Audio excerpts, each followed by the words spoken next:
कभी सोचा है कि सरकार हर साल हजारों करोड़ रुपए एक ऐसी सर्विस कर क्यों लगा रही है जो शायद हमें पुरानी लगती हो?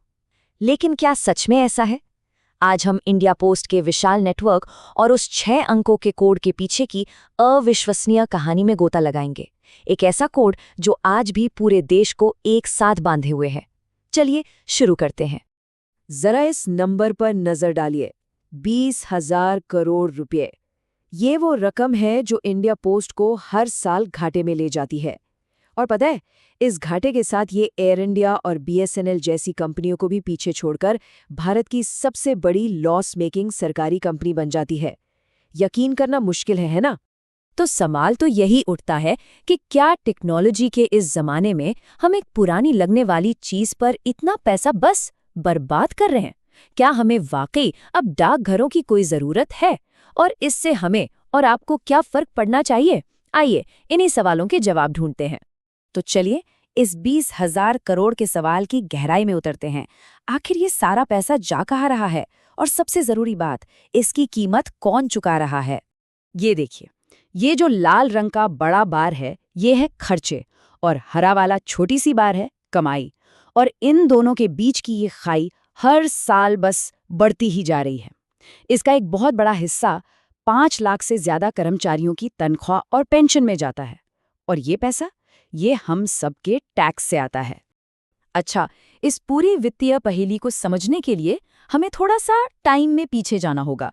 देखते हैं कि ये इतना बड़ा नेटवर्क आखिर शुरू कहाँ से हुआ था।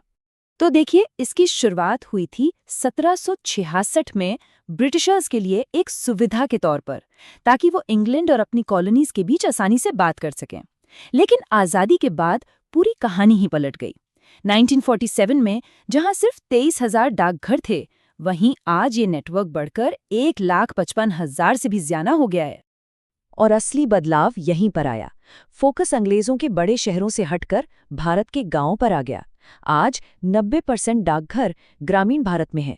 मतलब अब बात सिर्फ कुछ शहरों को जोड़ने की नहीं थी, बल्कि पूरे देश को एक सूत्र में पिरोने की थी। और इंडिया पोस्ट की पहुंच, वो तो बस कमाल है। स्पीति में दुनिया का सबसे ऊंचा पोस्ट ऑफिस, श्रीनगर की डल झील पर तैरता हुआ पोस्ट ऑफिस, अरे अंटार्कटिका में भी हमारा अपना पोस्ट ऑफिस है। ये दुनिया का सबसे बड़ा पोस्टल नेटवर्क है जो उन जगहों तक जाता है जहां कोई और जाने की सोच भी नहीं सकता। तो सवाल ये है कि इतना बड़ा, इतना फैला हुआ नेटवर्क काम कैसे करता है? इसका राज एक बहुत ही सीधी सादी चीज में छिपा है, जिसे हम सब इस्तेमाल करते हैं, भले हम चिट्ठी भेजें या ना भेजें। Pin code. ये सिर्फ एक नंबर नहीं है, ये एक तरह का GPS है। आज हमारी ऑनलाइन शॉपिंग से लेकर हर डिलीवरी की रीढ़ की हड्डी।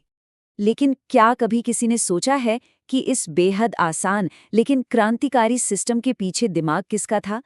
ये कोई ब्रिटिश अफसर नहीं था, बल्कि एक ऐसा इंसान था जिसकी कहानी सुनकर आप भी हैरान रह जाएंगे। मिलिए श्रीराम भिकाजी वेलनकर से, एक ऐसा नाम जिसे इतिहास ने शायद भुला दिया, लेकिन जिनका बनाया हुआ सिस्टम आज भी हमारी जिंदगी का एक जरूरी हिस्सा है।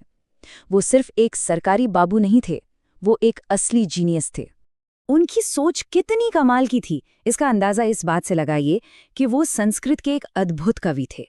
उन्होंने विलोम काव्य लिखा, एक ऐसी कविता जिसे सीधा पढ़ें तो वो भगवान राम की कहानी है, और उसी कविता को उल्टा पढ़ें तो वो श्री कृष्ण की कहानी बन जाती है। ये उनकी प्रॉब्लम सॉल्विंग की अनोखी क्षमता को दिखाता है।